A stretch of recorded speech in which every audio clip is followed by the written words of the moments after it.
Tajuk utama 4 Julai, hubungan Pakatan Rakyat di Pulau Pinang dan Kedah semakin tegang. Turut dimuatkan perairan laut Jepun digegarkan dengan 7 peluru berpandu Korea Utara.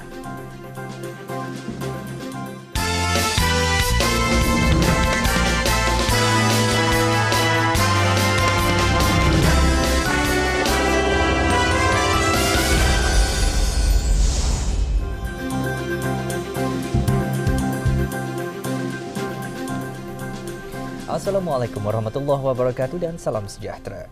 Kerajaan Terengganu melantik sebuah konsultan dari United Kingdom bagi menyiasat punca sebahagian bumbung Stadium Sultan Mizan Zainal Abidin di Gong Badak runtuh Jun lalu. Menteri Besar Dato' Ahmad Said berkata konsultan itu dijangka menyerahkan hasil siasatan dalam tempoh 3 bulan. Dalam kejadian 2 Jun itu, stadium berharga RM292 juta ini hampir musnah apabila 60% struktur bahagian bumbungnya runtuh. Stadium Sultan Mizan Zainal ketika ini ditutup sehingga kerja membaik pulih dilakukan sepenuhnya. Dato' Ahmad berkata kerajaan Terengganu bersetuju melantik konsultan swasta itu kerana berpendapat perlunya dua pihak yang menjalankan siasatan iaitu bagi kerajaan pusat dan negeri. Segala perbelanjaan untuk khidmat perunding dan dari UK itu katanya akan dibiayai sendiri oleh kerajaan negeri. Tindakan susulan berikutan kejadian mendapan tanah di tempat meletak kereta kondominium Gurney Park di Pulau Pinang akan diputuskan Isnin ini setelah laporan terperinci kejadian diterima. Exco Kerajaan Tempatan dan Pengurusan Lalu Lintas Chow Kon Yeow berkata siasatan awal mendapati mendapan berlaku kerana terdapat pergerakan tanah. Berikutan kejadian malam Khamis lalu hampir 1,000 penghuni kondominium Gurney Park diminta berjaga-jaga. Punca sebenar kejadian berdekatan kondominium 42 tingkat itu masih belum dikenal pasti. Namun menurut Chow, asas yang tidak kukuh di bawah jalan menyebabkan retak dan mendap sehingga 1 meter. Tempat letak kereta berhampiran jalan terbabit bagaimanapun tidak menerima kesan kerana memiliki dinding bawah tanah yang dapat mengelakkan pergerakan tanah. Perjuangan 23 keluarga di kampung Buah Pala untuk terus kekal hari ini boleh dianggap sudah berakhir apabila kerajaan negeri memberi kata dua berikut. Melalui ketua menterinya, pengakuan dibuat kerajaan negeri tidak mempunyai pilihan untuk menyelamatkan kampung yang dipercayai berusia 150 tahun yang juga dikenali sebagai High Chaparral Pulau Pinang. Alasan Lim Guan Eng, kerajaan negeri tidak mampu mengambil alih tanah berkenaan kerana kosnya terlalu tinggi. So dalam aspek ini saya terpaksa memberitahu 23 buah keluarga bahawa kerajaan negeri tidak mampu untuk mengambil alih tanah tersebut untuk membolehkan mereka terus kekal di sana. Sungguh pun kita nak tolong. Tanah di kampung Buah Pala yang dijual dengan harga RM3.2 juta 2 tahun lalu kini dianggarkan melonjak sehingga RM150 juta. Sehubungan itu, ujar Lim, pilihan yang ada, suka tak suka, penduduk kena akur terhadap keputusan undang-undang yang diputuskan mahkamah. Pemaju pula dinasihatkan supaya membayar pampasan seperti yang dipersetujui, iaitu RM200,000 bagi setiap keluarga. Namun dalam keadaan tersepit antara tuntutan penduduk dan perintah undang-undang, Lim kemudiannya mengambil jalan tengah. So sekarang apakah jalan penyelesaian? Pertama, kalau kerajaan negeri tak mampu, minta kerajaan pusat campur tangan untuk bayar kos pampasan. Kerana kerajaan pusat memang ada wang. Lebih tepat lagi, Lim meminta kerajaan persekutuan untuk mengambil balik tanah itu daripada Koperasi Pegawai Kerajaan Pulau Pinang dan membayar pampasan kepada pemaju. Nus Metro Ventures Niram Berhad. Kita punya analisa. Lim Guan Eng dalam pada itu menempelak rakannya dalam pakatan, lebih tepat lagi Parti Keadilan Rakyat yang mendesak Ketua Menteri Pulau Pinang itu turun padang menyelesaikan isu kampung Buah Pala. Namun kenyataan yang dikeluarkan oleh pengerusi PKR Pulau Pinang, Datuk Zahran Muhammad Hashim semalam, dibalas Lim siang tadi dengan ungkapan ini. Of course, I regret that there are some PKR who wants to be heroes. Not realizing that, who wants to try to muddy the waters. Not realizing that actually it is Mansur also helping to resolve the matter. So I think there are a lot of opportunists out there. Lim seterusnya menafikan dakwaan kononnya beliau mengelak bertemu dengan penduduk kampung Buah Pala. Oh no, who wants to try to muddy the waters.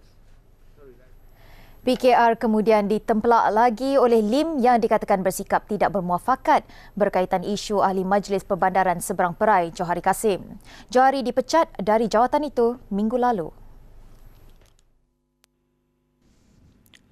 Datuk Zahrin dilaporkan berkata DAP tidak berunding dengan Exco dan Wakil Rakyat PKR sebelum memecat Johari kerana memulaukan Majlis Angkat Sumpah yang dipertua MPSP. Ini tak benar sama sekali lah. Kita ada bincang. Itulah sebab saya tak mahu keadaan di mana apa yang cakap secara sulit tidak dibayangkan dalam kenyataan akhbar. Saya ada tengok banyak kenyataan akhbar yang dikeluarkan. Tapi saya tak mahu membuat apa-apa pertelakan secara terbuka. Itulah sebab saya telah minta itu ahli parlimen Adun untuk jumpa saya. Kenyataan Wakil Rakyat PKR itu juga memaksa Lim tampil dengan kenyataan berikut. Ya, tapi mengapa pula setiap kali telefon sama saya, bincang-bincang, tapi apa yang cakap secara pribadi pula lain. Mungkin kalau macam ini, bila setiap kali dia nak jumpa cakap saya mesti ada saksi ya. Adakah kita nak sampai masa itu? Untuk mengelakkan sebarang salah faham, Lim menjemput Adun dan ahli parlimen PKR Pulau Pinang menghadiri satu perjumpaan dengannya. Perdana Menteri Datuk Seri Najib Tun Razak dan rakan sejawatnya dari Australia, Kevin Rudd, akan berbincang dan bertukar-tukar pandangan mengenai isu kepentingan bersama dua hala, serantau dan antarabangsa. Mereka akan bertemu Isnin ini di Putrajaya sempena lawatan Rudd ke negara ini. Menurut Wisma Putra, Rudd akan diiringi pegawai kanan kerajaan dari pejabat Perdana Menteri serta hal ehwal luar dan perdagangan Australia. Turut sama dalam lawatan itu Menteri Luar Australia Stephen Smith yang dijadual menemui rakan sejawatannya Datuk Anifah Aman di Putrajaya. Bermula pagi tadi, perairan laut Jepun digegarkan dengan 7 peluru berpandu Korea Utara. Tindakan terbabit pertama kali dilakukan Pyongyang dilihat bakal meningkatkan lagi ketegangan di wilayah terbabit. Ia juga dianggap sebagai mesej berbentuk penentangan ketika Amerika Syarikat menyambut kemerdekaan hari ini. 3 peluru berpandu dilancarkan sekitar jam 8 dan 10.45 pagi tadi waktu tempatan. Yang keempat pada tengah hari disusul kelima pada jam 2.50 petang. Peluru keenam dilancar jam 4.10 petang, seterusnya yang ketujuh pada 5.40 petang. Semuanya dilancarkan dari pantai timur negara itu. 2 hari lalu, Korea Utara melancarkan 4 ujian peluru berpandu jarak dekat. Agensi Berita Korea Selatan Yonhap melaporkan ujian membabitkan peluru berpandu sama ada jenis Scud atau Rodong 1 yang mempunyai jarak sasaran melebihi 400 km.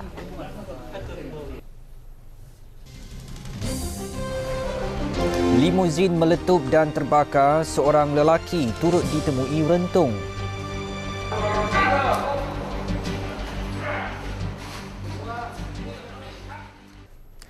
Laporan mengenai gejala Ahlong kami teruskan lagi malam ini. Jika diambil kira jumlah kes berkaitan Ahlong yang kami dedahkan semalam, 321 kes untuk bulan lalu sahaja berbanding 636 sepanjang tahun lalu menimbulkan 1,001 persoalan. Mengapa khidmat Ahlong juga yang jadi pilihan ketika banyak cara lain untuk mendapatkan pinjaman? Senario ini bukan luar biasa. Iklan pinjaman wang ditampal sesuka hati di sana-sini. Kempen koyak iklan Along sebelum ini pula tidak ke mana. Sebaliknya, iklan pinjaman wang haram ini terus berleluasa bagai tiada sekatan. Ibarat memasang jerat, pasti akan ada yang terperangkap. Pinjam kita tak tahu punya. So, pinjam orang pun tak cakap kita, habis sudah ada had dia baru lari tu. Kita berapa banyak dia pinjam? Kita tak tahu. Memang tak tahu dia pinjam berapa, mana pinjam. Sebenarnya kalau kita kaji-kaji, orang yang terjebak dalam alun ni, orang yang lemah dalam menangani. personal finance. Itu yang saya tahu. Ada kecualinya, tapi umumnya begitu. Dia macam kata orang ni, cara belanja, ada satu penyakit tu, asal dia suka shopping. Asal dapat gaji dia hilang akal lah. Semua belanja seorang-seorangan. Dan kita akan bertemu orang macam ni. Persoalannya, kenapa lintah darat itu juga yang dicari meskipun tahu nyawa menjadi taruhan? Yang pergi kepada Along ni nak cepat, kurangkan prosedur, dan ini koperasi boleh buat. Koperasi boleh mengambil alih peranan tadi. Peranan Along tadi sebenarnya koperasi boleh buat. Sebab Along cepat bagi, kita pun bagi cepat. Along tak payah ada paper dan sebagainya, terlampau banyak prosedur. Koperasi ni pun terlampau banyak, tak ada prosedur yang banyak dan sebagainya. Cuma lebih selamat meminjam daripada koperasi. Angkatan Koperasi Kebangsaan Malaysia Berhad, Angkasa umpamanya, menyalurkan pinjaman mencecah 7 bilion ringgit setiap tahun kepada 1.2 juta ahlinya. Kita galakkan lebih ramai orang menubuhkan koperasi.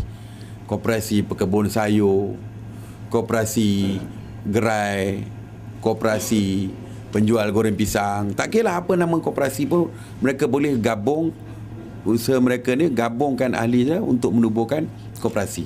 Dan koperasi mereka boleh menjadi koperasi yang boleh memberi pinjaman wang kepada ahli.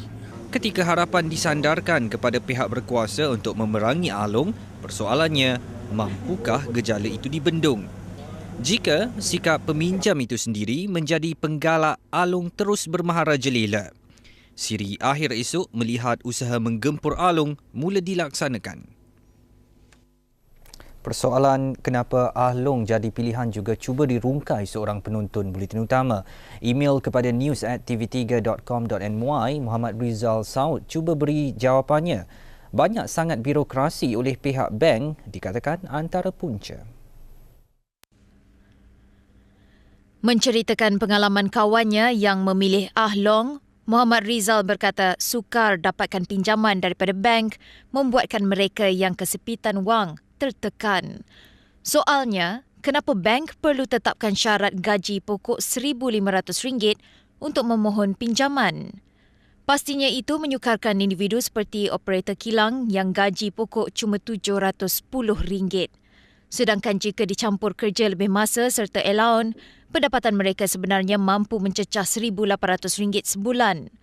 Syarat perlunya dua penjamin juga cukup memeningkan kepala peminjam. Di akhir emailnya, Rizal berharap pihak bank mengkaji balik syarat memohon pinjaman dan tidak pentingkan untung sahaja. Apapun natijahnya, jika hutang keliling pinggang gagal diurus dengan baik, boleh membawa kepada bankrupt. Dan mengikut statistik Jabatan Insolvensi, ramai yang muflis kerana pinjaman peribadi. Tertera antara pecahan kes bankrupt sejak 2005 hingga Mei lalu. Daripada kira-kira 62,000 kes, mendahului kategori pinjaman peribadi dengan 19,591 kes. Manakala pinjaman perniagaan 5,817 kes. Lain-lain penjamin sosial yang membantu individu berhutang dan hutang cukai pendapatan. Salah satu daripada peranan jabatan ini adalah untuk memulihkan golongan-golongan keberengkapan orang-orang bankrupt tertentu. Seumpamanya, jika orang yang menjadi bankrupt itu adalah golongan professionals dan dijadikan kebankruptan bukan disebabkan oleh kelalaian ataupun disebabkan oleh musibah sendiri seperti berjudi. Kata beliau, tidak ramai yang tahu peranan Jabatan Insolvensi. Malah ada yang sangka jabatan itu merampas semua harta dimiliki setelah diisytihar bankrupt. Kebenarannya, Jabatan Insolvensi mengurus dan menyelaras kembali harta pemiutang agar dapat balik bayar hutang yang tertangguh. Sistem perkongsian atau pool system antara syarikat insurans dilihat jalan keluar kepada kemelut insurans kereta lama. Ia akan dilaksanakan supaya pemilik kenderaan berusia lebih 10 tahun atau berharga bawah RM10,000 memiliki insurans bagi melindungi kenderaan masing-masing. Menurut Timbalan Menteri Keuangan, Senator Datuk Dr. Awang Adik Husin, bagi penyelesaian dalam tempoh terdekat, Pos Malaysia Berhad akan menjadi ejen bagi menyediakan perkhidmatan itu kepada pelanggannya. Perkara itu diputuskan pada satu mesyuarat dipengerusikan beliau baru-baru ini. Kerajaan katanya sedar masalah syarikat insurans yang enggan melindungi insurans kenderaan berusia lebih 10 tahun atau berharga bawah RM10,000 yang masih beroperasi di atas jalan raya. Ia termasuk teksi kerana dianggap merugikan. Menurut laporan akhbar hari ini, 4.8 juta kereta lama berada di atas jalan raya ketika ini. Ia termasuk lebih 900,000 kenderaan Proton dan 300,000 kenderaan keluaran Pro 2 yang didaftar antara 1994 hingga 1999. Pelik durian gergasi berbuah selepas 10 tahun.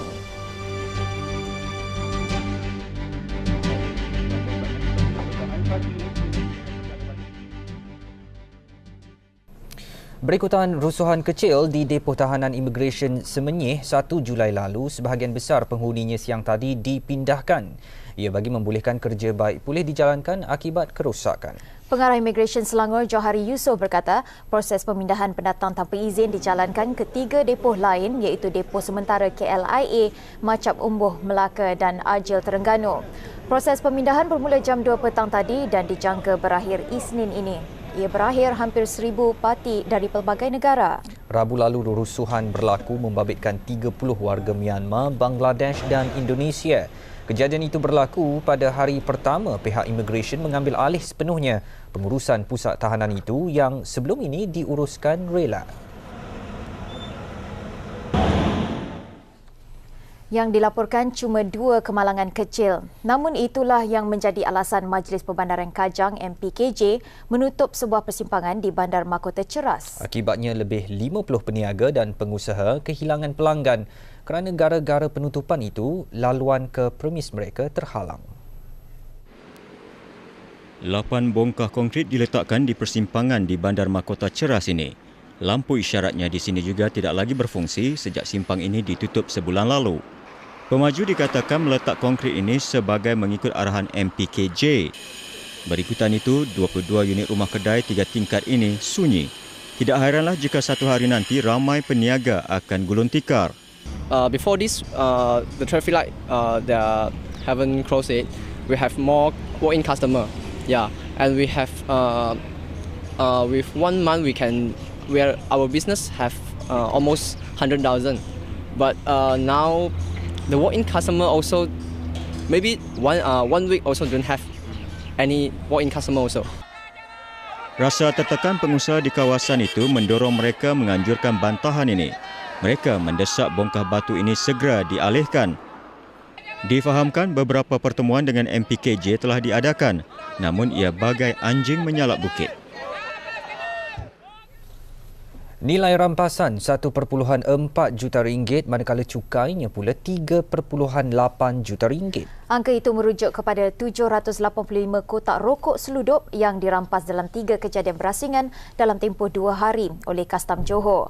Dalam pemeriksaan ke atas sebuah lori di Jalan Lingkaran Dalam jam 1.45 pagi semalam, 100 kotak rokok bernilai RM180,000 melibatkan cukai RM487,000 dirampas. Turut dirampas 68 peti minuman keras dan pemandu lori berumur lingkungan 38 tahun ditahan untuk siasatan.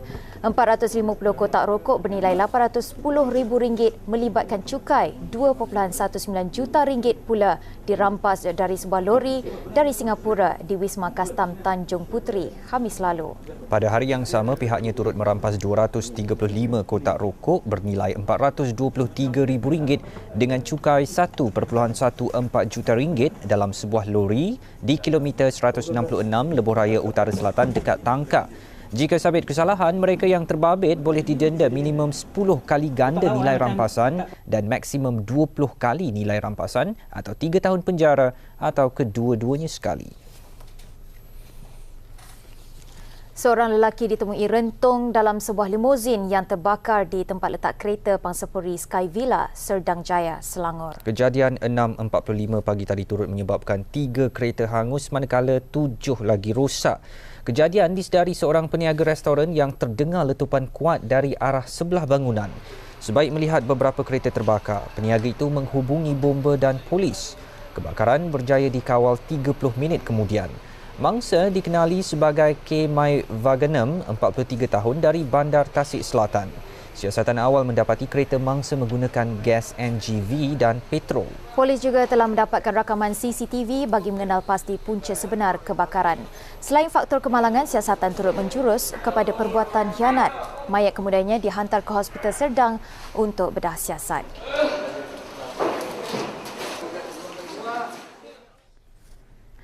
Rakyat Malaysia seharusnya menjadikan konsep Satu Malaysia sebagai satu realiti kerana ia platform terbaik untuk menjadi warga negara Malaysia yang kuat jati diri. Bekas Ketua Polis Negara Tun Hanif Omar berkata konsep itu juga cara terbaik untuk menyatupadukan rakyat pelbagai kaum.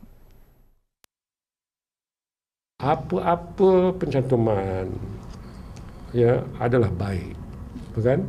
Pasalnya itulah wawasan merdeka, menyatupadukan semua rakyat. Dia tak kira lah dia PAS ke apa kan? Dia satu padukan. Tapi bagaimana kita satu padukan? Di bawah ideologi mana? Tapi kalau kita berbeza ideologi pun, dalam konsep demokrasi ni, kita boleh coexist. Tun Hanif berkata demikian pada sesi sembang-sembang sejarah Anjuran Persatuan Sejarah Malaysia di Ibu Negara.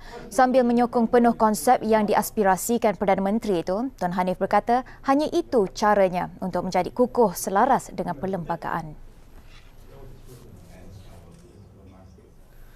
Daerah pensiangan di Sabah bukan sahaja antara paling mundur di negara ini, ia juga mempunyai bilangan keluarga miskin tegar paling ramai. Justru usaha berterusan dilakukan untuk meringankan beban golongan itu. Persiangan antara daerah pedalaman paling terpencil di Sabah. Sebahagian penempatannya terletak berhampiran sepadan Sabah dan Kalimantan, Indonesia. Sebahagian kawasan di persiangan juga tidak dilalui menerusi jalan darat, sebaliknya hanya menggunakan bot ataupun berjalan kaki. Keadaan itu antara punca penduduknya dibelenggu kemiskinan tegar. Namun menerusi program E-Kasih dan program Cari yang dijayakan Jabatan Kebajikan Masyarakat Sabah sejak Mac lalu, lebih 3,000 orang dari golongan miskin tegar di pedalaman telah didaftar sebagai penerima bantuan. 1,036 adalah penduduk persiangan. Berupa wang tunai RM300 sebulan, bantuan mula disalurkan pertengahan bulan ini. Mereka yang layak golongan miskin tegar, ibu atau bapa tunggal, pesakit kronik, warga emas dan orang kurang upaya. Adalah satu skim yang diperkenalkan oleh kerajaan untuk membantu orang-orang susah. Seperti mana tersedia maklum, kerajaan ini, Kerajaan Barisan Nasional merupakan satu kerajaan yang cukup prihatin pada rakyat supaya tidak ada seorang pun tercicil.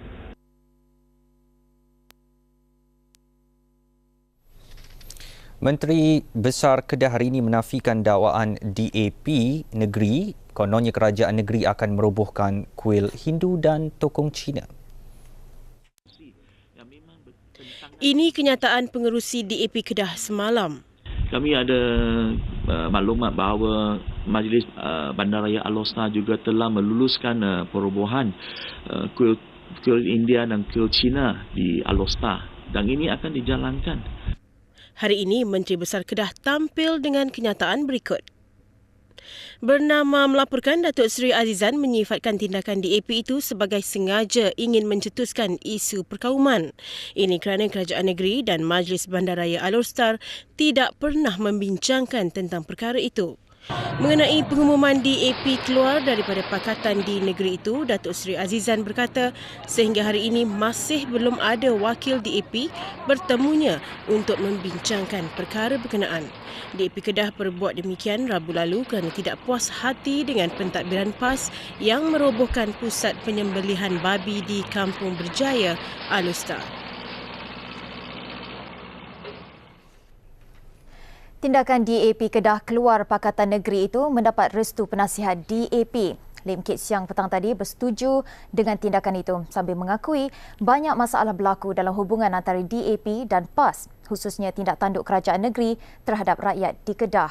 Namun keputusan muktamad mengenai tindakan itu akan dibincang dan diputuskan dalam mesyuarat jawatankuasa DAP Pusat yang akan diadakan dalam tempoh terdekat. Saya dapati bahawa mereka ada sebab kenapa buat keputusan itu. Sama ada saya setuju dengan keputusan mereka, itu hal yang lain, tapi mereka ada sebab, dan saya rasa ini bukan sahaja satu perkara DAP, itu satu perkara Pakatan Rakyat, sama ada di peringkat Kedah atau di peringkat nasional. Beliau berkata demikian dalam sidang media di Pejabat Adun DAP Kota Darul Aman, Lee Guan Ek di Alostar selepas mengadakan mesyuarat dengan pemimpin DAP Kedah. Dalam pertemuan lebih 2 jam itu, pelbagai masalah yang berlaku antara DAP dan PAS didedahkan kepada pemimpin utama DAP itu. Seketika nanti, Kembara Mahkota Johor edisi ke-11 bermula.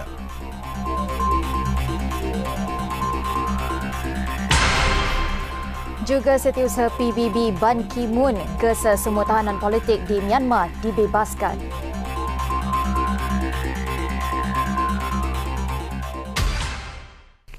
Wabak influenza A akan terus merebak. Pertubuhan Kesihatan Sedunia WHO berkata penularannya di seluruh dunia kini tidak dapat dihalang. Ketua Pengarahnya Dr. Margaret Chan dalam sidang kemuncak Menteri Kesihatan Sedunia di Cancun, Mexico berkata dunia terpaksa berdepan dengan pandemik itu. Sidang terbabit diadakan bagi merangka strategi membantras wabak terbabit yang pantas berebak di Eropah. Sementara itu, Pengarah Kuarantin dan Penghijrahan Global Catherine S. Cole berkata virus H1N1 dikesan meningkatkan ketahanannya melawan antiviral. Pakar Kesihatan Dunia juga melahirkan kebimbangan berhubung beberapa negara yang teruk dijangkiti enggan mengambil langkah sewajarnya. Argentina umpamanya masih enggan mengisytiharkan darurat walaupun berada di kedudukan ketiga selepas Amerika Syarikat dan Mexico dalam jumlah kes maut. Perangkaan WHO menunjukkan 337 kematian dicatatkan seluruh dunia minggu ini. Australia menjadi negara tertinggi di Asia Pasifik dengan 10 kematian. Setiausaha Agung PBB Ban Ki-moon hari ini berlepas meninggalkan Myanmar setelah gagal mendapatkan kebenaran junta tentera untuk pertemuan dengan pemimpin pro-demokrasi Aung San Suu Kyi. Ban tiba di Yangon semalam dan mengadakan pertemuan dengan pemimpin junta Jeneral Tan Shui.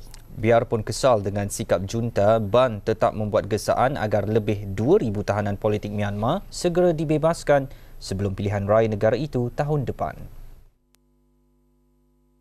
I urge that all the political prisoners should be released before this election begins, so that this election can be a whole inclusive election where all the parties and all the people can participate and express their free will, and their political activities should be ensured. And also I raised this issue of free access, more free access to the humanitarian areas, as well as expediting the issuance of visas for the humanitarian workers. Bagaimanapun, tidak diketahui sama ada gesaan Ban mendapat persetujuan Jeneral Tan Shui. Ban dilarang berjumpa Suu Kyi atas alasan untuk tidak mengganggu proses perbicaraan ke atas pemenang Anugerah Nobel Keamanan itu. Semalam, perbicaraan bersabit insiden pencerobohan warga Amerika di kediaman Suu Kyi ditangguh lagi sehingga 10 Julai. Peguam Suu Kyi berkata alasan penangguhan dikaitkan dengan masalah pengurusan. Aktivis pembangkang mendakwa perbicaraan ke atas Suu Kyi sengaja dirancang untuk menyekat pengaruh pejuang demokrasi itu dalam pilihan raya. Dengan tempoh 72 jam berakhir hari ini, Honduras kini berdepan tindakan Pertubuhan Negara Amerika OAS menggantung keanggotaannya dalam badan diplomatik itu. Ia berikutan keengganan kepimpinan sementara negara itu mengembalikan kuasa kepada Presiden Manuel Zelaya yang digulingkan. Setiausaha Agung OAS Jose Miguel Isulza berada di Honduras sejak semalam dalam usaha terakhir memujuk kepimpinan sementara yang diketuai Roberto Micheletti. Bagaimanapun usaha itu menerima tamparan apabila Micheletti dengan tegas menetapkan untuk tidak lagi mengiktiraf piagam OAS. Malah Micheletti menyelar OAS kerana cuba campur tangan dalam urusan politik negara itu. Ia bakal mengheret Honduras, sebuah negara miskin, kepada tindakan sekatan oleh OAS. Beberapa negara jiran Honduras sudah menyatakan kesediaan untuk melaksanakan sekatan perdagangan. Zelaya dalam pada itu tekad untuk kembali ke negara itu esok walaupun diancam akan ditahan. Krisis politik ini mencetuskan ketegangan menyaksikan penunjuk perasaan pro-Zelaya bertempur dengan pihak polis. Dalam kejadian semalam di San Pedro, 12 orang cedera. Selepas setahun mengharungi kemerdekaan dari Serbia, Kosovo masih dihimpit kemiskinan. Nasib rakyat negara Balkan itu tidak banyak berubah. Memburukkan lagi keadaan, kemelut ekonomi dengan kadar pengangguran terus meningkat, mencecah hampir 100%. Bagi warga Pristina, kemiskinan bukan cerita asing. Untuk hidup, apa sahaja terpaksa dilakukan termasuk menyelongkar sampah sarap. Hanya itu menjadi sumber pencarian bagi meneruskan hidup. Kisah keluarga Besnik mewakili keperitan ribuan warga bandar itu yang dihimpit kesengsaraan. Untuk membakar roti, keluarga ini terpaksa menggunakan kasut lama sebagai bahan bakar. Dengan anggota keluarga 19 orang, penderitaan terpaksa ditelan. Ketua keluarga Hasani Besnik mengakui kesempitan hidup menyebabkan tidak seorang pun ahli keluarganya mampu menjejakkan kaki ke sekolah. Dia mengakui tanpa pendidikan keluarganya akan terus dibebani kemelaratan. They will continue to live in this vicious circle of poverty. This means that they will not be able to get employed. This means that they will not be able to earn income for their own kids, for their own families. Bagi sukarelawan, mereka cuba membantu kanak-kanak yang tercicir mendapatkan pendidikan. Anggota sukarelawan mengakui usaha membantu kanak-kanak yang bergelandangan bukan mudah kerana kebanyakan kelahiran mereka tidak didaftar. Ketiadaan sijil lahir dikhawatiri akan terus memberi kesan masa hadapan kepada generasi ini. Puak Taliban mengaku bertanggungjawab menembak jatuh sebuah helikopter tentera yang dilaporkan terhempas di barat laut Pakistan semalam. 26 orang terbunuh dalam kejadian itu. Pengakuan dibuat oleh puak Taliban di daerah Khyber setelah Pakistan bagaimanapun mendakwa nahas disebabkan kerosakan mekanikal. Helikopter Mi-17 buatan Rusia itu seringkali digunakan untuk mengangkut anggota tentera Pakistan ke kawasan sepadan Afghanistan. Sejak beberapa bulan lalu, Pakistan mempertingkatkan operasi ketenteraannya di kawasan barat laut dalam usaha memburu pergerakan Taliban. Persiapan juga dibuat bagi operasi menggempur Waziristan Selatan yang menjadi tempat persembunyian pemimpin utama Taliban dan Al-Qaeda.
Aksi separuh akhir tenis Wimbledon antara paparan kami malam ini.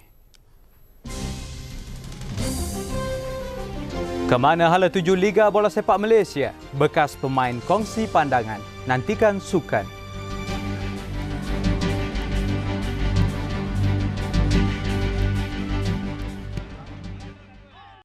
Salam sejahtera, semua maklum bebanan kos menjadi punca utama mengapa Persatuan Bola Sepak Malaysia FAM mahu merombak Liga Malaysia musim depan.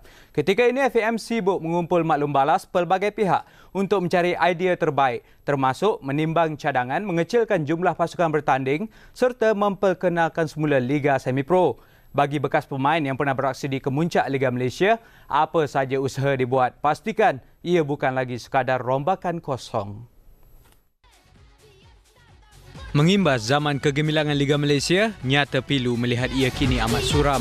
Apatah lagi, Liga M pernah menjadi pentas pemain mengukir nama. Justru rombakan memang dialu-alukan. Kalau macam amateur tu lebih baik pasal then orang interested dalam bidang bola sepak dan lepas tu adalah dia akan pergi ke kerja ataupun mana-mana tempat dia bekerja. Jadi dia ada komitmen lah. I think they shouldn't go back to that stage because we are already there. Actually, what we need our league is we need some strong backup. People coming with finance, getting more players. I think it should open up more. Don't bring in foreigners lah, because your Malaysians are so. You got 11, 12 states. Why do you bring them all together and then play football? Like what we have done before in the 60s, when you have people like Sharun Abdullah, Mokhtar, Stanley Gabriel, all these guys, they play beautiful football actually.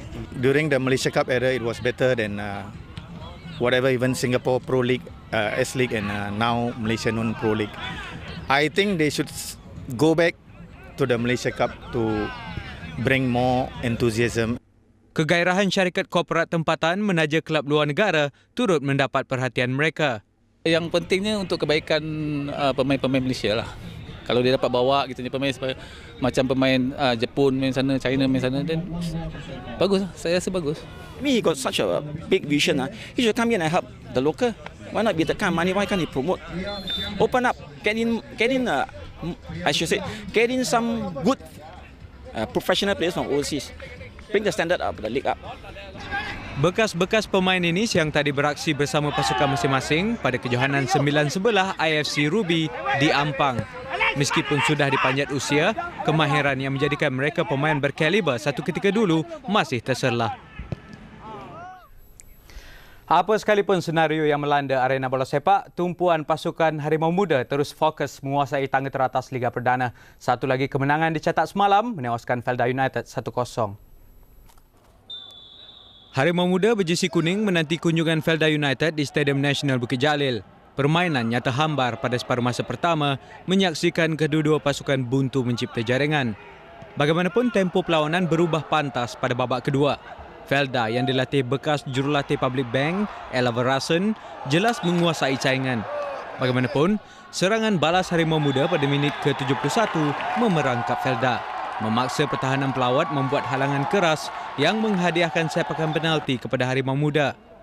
Ketua pasukan K. Gurusami menyempurnakannya untuk gol kemenangan tuan rumah. Cuba bangkit, Felda bagaimanapun buntu menghasilkan gol penyamaan.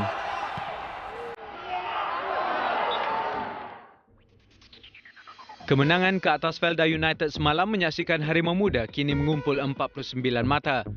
Masih memiliki satu perlawanan dalam tangan, skuad bimbingan Ong Kim Swee itu terus dicabar hebat T-Team yang ketinggalan 5 mata. Johor ketiga dengan 39 mata selepas menewaskan ATM 2-0 di tempat sendiri. Kuala Lumpur keempat diikuti Proton FC. Kejohanan dunia sepak takraw Piala Raja Thai, kemampuan sebenar Malaysia teruji hari ini. Berdepan juara bertahan Thailand, acara berpasukan petang tadi. Jelas kemampuan Malaysia masih jauh berbanding tuan rumah yang nyata lebih hebat mencatat kemenangan 3-0. Perlawanan terakhir menentang Laos esok, Malaysia perlu menang bagi menghidup kembali peluang merebut kejuaraan. Jika mutu permainan jadi ukuran, jelas masih ada kekurangan pada skuad negara. Baik dari kekuatan mental, pengalaman maupun daya tahan, Thailand nyata jauh lebih baik. Kita akui bahawa pemain kita masih lemah dari segi pertahanan, dari segi first ball. Dan juga sasaran untuk mendapatkan mata dari segi servis memang kita sukarlah. Gandingan Supsak Pun Sueb, Surian Piechan dan Poncai Kaukain sukar digugat regu pertama Muhammad Syazwan Hussein, Muhammad Saifullah dan Lufti Asiman apabila tewas red set 21-14, 21-15. Penguasaan Thailand berterusan dengan regu kedua mudah mengatasi gandingan Ahmad Sufi Muhammad Hashim, Nur Shahruddin Muhammad Ghani dan Farhan Adam juga dengan straight set 21-11, 21-14. Manakala regu terakhir, Nazirul Ikram Rozali, Muhammad Taufik Masaad dan Zul Hafizazuddin Roslan turut mengalami nasib sama, tewas 21-18, 21-16. Sementara itu hanya tinggal acara berpasukan buat skuad wanita selepas disingkirkan India 21-15, 21-11 dalam acara double. Esok berpasukan wanita dijadual menentang India.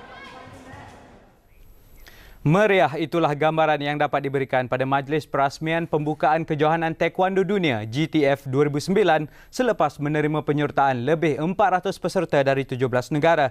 Namun sedikit mengecewakan apabila peserta dari negara kelahiran sukan taekwondo sendiri, Korea, langsung tidak kelihatan.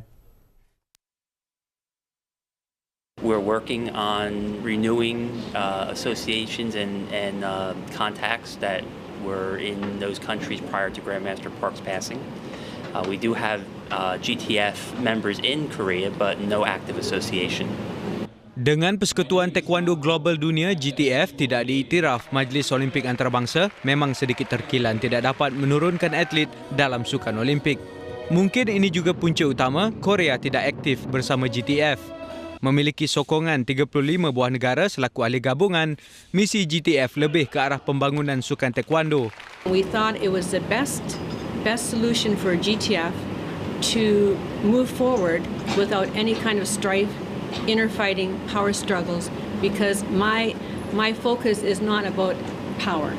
My focus is about the development. Perasmian Kejohanan Taekwondo Dunia anjuran GTF yang kini sudah memasuki edisi ke-7 berlangsung pagi tadi. Tumpuan bagaimanapun terarah pada saingan peserta tali pinggang hitam Isnin ini. Namun memang diakui Malaysia turut terkena tempias ke atas perpecahan yang berlaku antara beberapa persatuan taekwondo di seluruh dunia. Tapi di Malaysia ni kita jumlah penduduk kecil. Tapi kalau banyak sangat badan-badan taekwondo ni jadi tidak ada perpaduan nampaknya begitulah. Sokongan padu penyokong sendiri belum cukup buat Andy Murray mengatasi Andy Roddick pada aksi separuh akhir. Roddick mara ke perlawanan akhir menentang pemain nombor 2 dunia Roger Federer dalam tenis Wimbledon.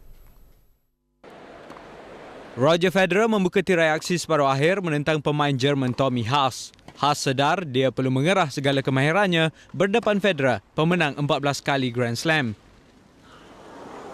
Set pertama berlangsung sengit sebelum Haas akur dengan kekalahan 6-7. Dua set berikutnya, penguasaan Federer makin ketara. Tiket ke final milik Federer dengan kemenangan 7-5, 6-3. Arena Wimbledon makin gamat apabila muncul bintang tuan rumah Andy Murray menentang pemain Amerika Syarikat Andy Roddick. Tewas 4-6 pada set pertama, Murray kembali bangkit dengan kemenangan 6-4 pada set kedua. Bagaimanapun, Roddick nyata lebih fokus. Menang 7-6 pada set ketiga, Roddick semakin yakin. Dia memastikan kemarahan ke perlawanan akhir selepas menamatkan set keempat 7-6. Selepas hujan lebat yang memaksa kejohanan tertangguh sehari, cuaca cerah kembali menyemarakkan saingan olahraga Liga Emas di Oslo, Norway. Sebagaimana biasa, acara 100 meter menjadi tumpuan. Jago Jamaika Asafa Powell muncul pemenang meskipun permulaan yang tidak begitu sempurna. Asafa melakukan kepantasan 10.07 saat. Bagaimanapun, kemenangan Asafa terpaksa ditentukan menerusi foto finish kerana catatan sama yang dilakukan pelari Antigua Daniel Bailey. Saingan 100 meter wanita pula dimenangi Karen Stewart. Stewart, pemenang pingat perak Olimpik, mencatat kepantasan 10.99 saat. Turut ditentukan menerusi foto finish acara 110 lari berpagar lelaki. Bekas juara remaja dunia Edwin Hicks muncul juara. Dia mengatasi pelari Britain Andy Turner dengan kepantasan 13.44 saat. Manakala acara 400 meter lelaki milik Rennie Kuo dari Trinidad and Tobago, Kuo melakukan kepantasan 45.18 saat.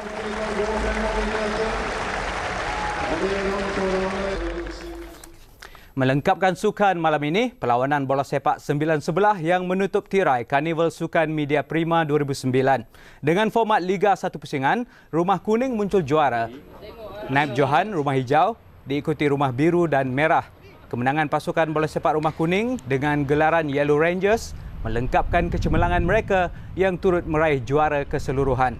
Kuning meraih 140 mata keseluruhan, Merah 110 mata, Biru 106 mata dan Hijau 104 mata.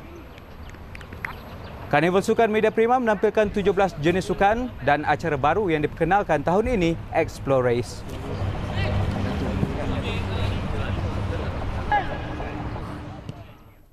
Dengan itu sekian buat waktu ini. Salam hormat dan terus bersama Buletin Utama.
Tidak seperti kanser payudara, kanser mulut kurang mendapat perhatian sedangkan ia pembunuh ke-6 di dunia. Malah semakin ramai golongan muda menghidap kanser mulut. 29.3% kaum India mengidap kanser mulut. China 2.7%. 2% lagi kaum Melayu. Selain amalan kunyah sirih, merokok dan minum minuman keras juga berkait rapat dengan punca penyakit itu. Antara tanda-tanda awal penyakit, ulcer mulut berpanjangan, gusi berdarah dan sukar kunyah makanan. Golongan muda tidak ketinggalan menjadi sasaran mengidap kanser mulut atau kanser oral. But increasingly, we are noticing that younger patients are also affected. Traditionally, if you are over 40, that your risk increase a lot. But nowadays, patients under 40 with no risk factors are also developing oral cancer. Pemeriksaan secara kerap mampu mengesan penularan kanser mulut daripada terus merebak. Kembara Mahkota Johor jelajah pedalaman yang diketuai Tengku Mahkota Johor Tunku Ibrahim Ismail bermula siang tadi. Ia meliputi jarak pengembaraan sejauh 1,030 km melalui 10 daerah. Kembara Mahkota Johor dilancarkan Menteri Besar Dato' Abdul Ghani Othman pagi tadi. Dalam ucapannya, Dato' Abdul Ghani berkata, menerusi program ini, ia dapat menjalin hubungan erat antara istana dan rakyat.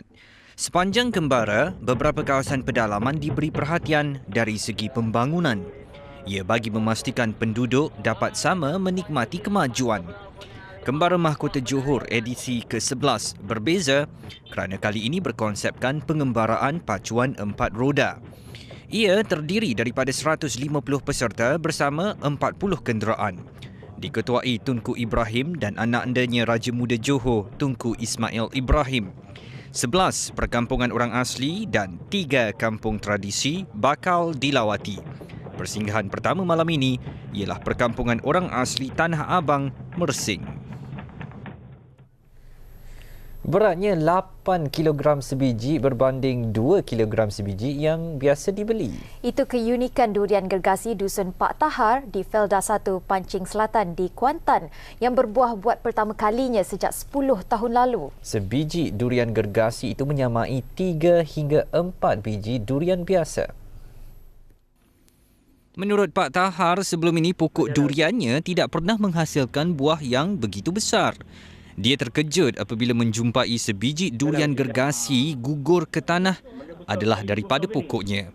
Kelihatan juga beberapa biji durian gergasi di pokok sama tetapi masih belum gugur. Saiznya yang besar dan berkulit tebal memerlukan kesabaran untuk mengupasnya menggunakan parang. Dan nyata satu kejutan untuk menyaksikan isi kandungan durian gergasi ini buat pertama kalinya. Begitu saiznya, begitu jugalah isinya. Berbeza dengan durian lain, walaupun muda rasanya, lebih lemak apabila dimakan. Tak aja. Lebih kuat 3-4 kilo je, besar. Ini besar sangat. Saya dengar semua kerja malah penuh ke atas macam tak sama lah. Nak jual, ada nak beli. Orang nak beli, saya tahu. Benda itu boleh tua sekali. Nak tengok besar. Aksi pelik ini pula di New York, Amerika Syarikat yang dimaksudkan pertandingan makan roti hot dog antara manusia dan gajah. Menyaksikan Bunny, Suzy dan Minnie, 3 gajah sarkas muncul juara apabila menghabiskan 505 roti dalam masa 6 minit. Kita saksikan. Salam hormat. Dan selamat malam.